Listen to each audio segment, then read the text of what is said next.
లోకాయుక్తకు మే వరకు టైం కావాలని పెడతాడు. ఇది కలెక్టర్ రాసిందే. మేము పూర్తి స్థాయి రిపోర్ట్ ఇవ్వాలంటే మే వరకు టైం కావాలని. అంటే సమస్యలు మీరు పబ్లిక్ హియరింగ్ పిలుస్తున్నారంటే సమస్యలు లేవండి పిలిచినట్టే. ఇక్కడేమో సమస్యలకు గవర్నమెంట్ జీవో కూడా ఇస్తే మే వరకు టైం కావాలని చెప్పి కలెక్టర్ గారు లెటర్ పెట్టారు. మరి పబ్లిక్ హియరింగ్ ఎట్లా మీరు కండక్ట్ చేస్తారు? ఖచ్చితంగా క్యాన్సిల్ చేయాల్సిందే. ఈరోజు ఒకటే చెప్తున్నారు, అమాయక ప్రజలు 14 ఏళ్ళు ఇబ్బంది పడితే వాళ్ళకు కూడా అర్థమైంది వీళ్ళు చేసేది.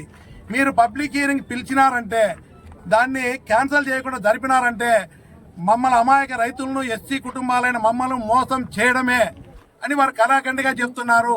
ఎట్టి పరిస్థితుల్లో పబ్లిక్ హియరింగ్ జరగనియేమో, మేము చావనైనా చస్తాం తప్ప పబ్లిక్ హియరింగ్ జరపనియేమో. మాకు సమస్యలు పరిష్కారం చేసేంత వరకు, పరిష్కారం చేసిన తర్వాత ఇలా ఎన్ని పరిష్కారం అయినాక ప్లాంట్ పెడితే మంచిది అనుకుంటే పెట్టండి, అందరు సహకరిస్తారు.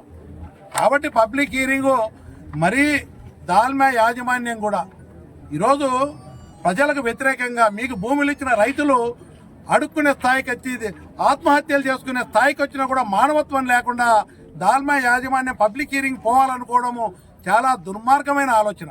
అంటే వాళ్ళకి ఏమాత్రం కూడా ఇంతమంది ఇబ్బంది పడతా ఉంటే దాల్మా యాజమాన్యానికి ఇక్కడున్న ప్లాంట్ హెడ్లకు కానీ మానవత్వం కూడా లేకుండా రాక్షసానందం పొందుతూ ఉన్నారు.